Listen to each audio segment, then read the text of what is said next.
Hello, my name is Nicole, and thank you so much for taking this time out to listen. Today I am reading out of Tell Me Mother You're Sorry by NichollMcGuire. And this book is available on Amazon as well as on Smashwords. And if you need a link, please do check the description box. We are in chapter 10, Out of Sight, Out of Mind. Do I know you? I don't recall you calling me back. I bought the other children, but not you. You don't know how to pick up the phone. Who are you? I don't remember you having any kids. I don't recall that event. A psychologically disturbed mother who has been through severe trauma in her life knows how to separate from her reality. When she hasn't lived the kind of life she always wished for, she will design a world that best suits her. Professionals would describe this as disassociating. A mild form of this is often described as zoning or spacing out. However, there are those individuals who have dissociative identity disorder, DID. Dissociation is a mental process which produces a lack of connection in a person's thoughts, memories, feelings, actions, or sense of identity, according to Healthy Place writer Samantha Gluck in an article titled What is Dissociation? During the period of time when a person is disassociating, certain information is not associated with other information as it normally would be. When faced with overwhelming traumatic situations from which there is no physical escape, a child may resort to going away in his or her head. Children typically use this ability as an extremely effective defense against acute physical and emotional pain or anxious anticipation of that pain. By this dissociative process, thoughts, feelings, memories, and perceptions of the traumatic experiences can be separated off psychologically, allowing the child to function as if the trauma had not occurred. This is why, when you ask some mothers what happened during childhood, they may do things such as share vague memories, recall only the good times, act as if they had no childhood, or digress. Although no mother whose mind has been through much mental distress has symptoms that are exactly the same as other mothers, there were traumatic experiences growing up into adulthood, and how they choose to deal with them varies. With toxic mothers, there are signs that tell all around her, Mom is not altogether sane. She is crazy, weird, strange. I just don't get her.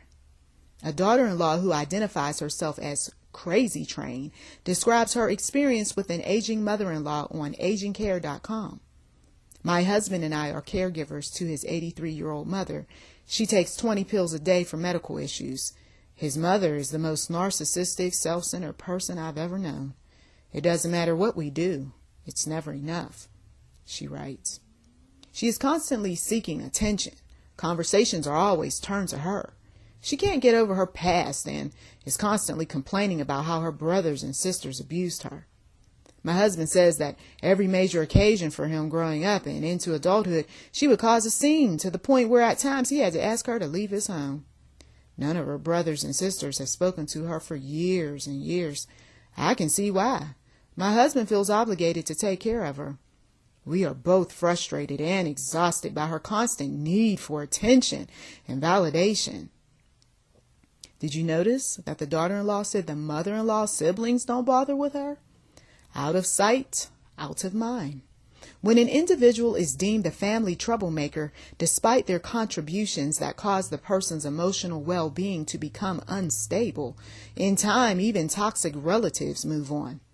Consider the years of emotional and physical abuse some sons and daughters have been through with their mothers, and when they finally confront these women, they are met with comments like, "That didn't happen. I don't know what you're talking about. I never did that. You are making things up." Mothers whose minds are known to dissociate during troubling times often do not remember many things said or done. Those who don't believe anything is wrong with them would not admit absent-mindedness. No matter what some relatives and friends who mean well might say, like, "You do remember, you were there. That is your mother. You shouldn't treat her that way." You didn't forget. One day mom won't be with us. You really should start talking to her. Until the son or daughter's ready to resolve differences, understand that mom with the mental issues will be out of sight and out of mind for a time or always. Being hurt by a mother is not easy to get over. One must make peace with the past in his or her own way. Forcing someone to get over it or telling the individual it wasn't so bad and you shouldn't hold things against mom is useless and will only make him or her distance themselves from the messenger too. People who have limited or no contact with relatives should know better not to advise things they know full well they wouldn't do with their own family. Sometimes parents refuse to change and are too emotionally and physically abusive to be around. Therefore, adult children are left with no choice but to move on with their lives. Out of sight, out of mind is just what it is when some individuals don't want any part of certain relationships. Reminders of traumatic events and other hurtful instances. As long as some moms and children don't have to see one another often or not at all, they usually do fine. It would be best to refrain from judgment rather than make something happen that would just cause further emotional distress. Mothers that falsely believe they are good mothers will look to be validated, and when they don't get things like, "Mother, I apologize. You are really a nice person. I will try to do better," they do nothing more than minimize feelings, argue, name call, force their will, and react in other mean ways toward hurting daughters and sons. Would you want to be put through that? You might be that person on the outside looking in who sees the truth for what it is. A relative or friend's mother is or was controlling, crazy, odd, strange, batty, foolish. If you share what you know with a brainwashed daughter, son, or other relative, you might be told off or worse, physically assaulted. So what some hurting sons or daughters do is avoid large family gatherings that might encourage family drama, keep quiet about how good, great, and wonderful their mother is, and or isolate themselves and families. It can be difficult for the favorites in the family to hear bad things about their mothers, but denying or running from the truth won't help matters either. As long as everyone agrees that mom will be who she is and all involved with her must cater to her insanity, talk lightly about the past, block troublesome family members, etc., then there is usually minor issues involving one's mother. But if you are the whistleblower in the family, demanding that truth prevail, and you see what mom is really about, consider yourself out of sight and out of her mind in time. Some mothers will disown the whistleblowers and not think twice about their titles, like son or daughter. Confronting mothers about their evils is prohibited in many families. You are instructed to be grateful, kind, polite, respectful, and quiet when it comes to mother-related issues. You might have already experienced this sort of treatment from her fans, especially if you are the black sheep or scapegoat in the family, but then again, maybe not if you are still considered the golden child. It isn't always known how a mother truly feels about her children until their relationship is tested, such as a loved one dies, a sudden accident, a surgery, childbirth, divorce, remarriage, or some other trial. How one's mother reacts during these life challenges says a lot about the kind of woman she is.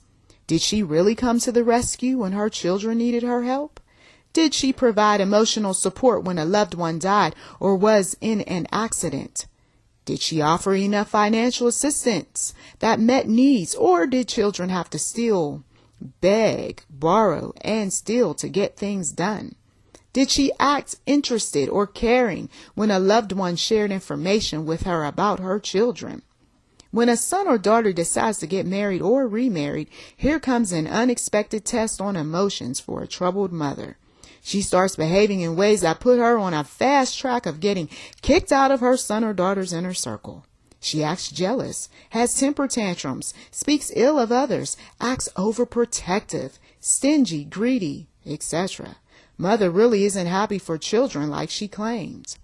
When her children go away to college, she is tearful, worried, and calls every day and talks of wanting her child to come home. Is that really necessary? Why wouldn't mother be supportive? Could it be that she is envious because she didn't attend college? Is she fearful that her child will have no need of her anymore? Maybe she is just a concerned parent. But you will know the difference between normalcy and crazy when the mother is unsupportive, mean toward the college student, frequently complains about the choice to be burdensome, and doesn't want to pay. A family member gets pregnant. Here we go again. Mom's true colors shows up. Why did she get pregnant? I don't want to be a grandmother. Don't expect me to watch any children. I don't want them coming around my house too much. I don't have any money for the baby. I'm not going to the hospital. She vents. Someone dies, lies, becomes ill, and more. Now, what is a mentally unstable mom going to do? You know how much she loves or doesn't love by what she does or doesn't do when you need her most. If she is mentally ill, don't expect much. If she is incapable of loving others, her poison will spread.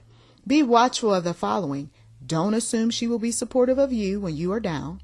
Be engaging toward your spouse, allow you to live your life in peace, encourage you to accomplish dreams, listen to you talk about your children, or permit you to connect with others without twisting your happiness into sadness.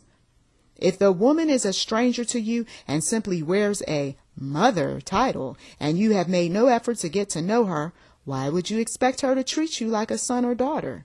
There was no bond established. Those things take time, and if she has shown signs of disinterest, don't push them off or force her to pay attention to you and the grandchildren. She has made it plain. As much as it might hurt, pray for peace and seek out healthy bonds with people that will love and appreciate you. Now, if you have demonstrated that you are a son or daughter that honestly cares and loves your parents even when they don't always reciprocate, love, trust, or respect you, be at peace. The writing is on the wall where you stand with your mother when she meets you with cold eyes and acts in irrational ways. It is safe to say she just might be one less person you need in your inner circle. Love from a distance. This is hard to do, but it is worth the effort if you still believe that you can have a healthy relationship with your mother. The best thing you can do is protect you, your mind, body, and spirit from further damage.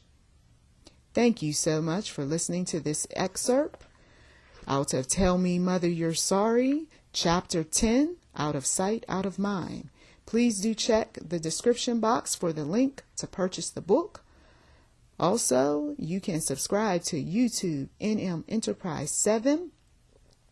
And thank you so much for listening.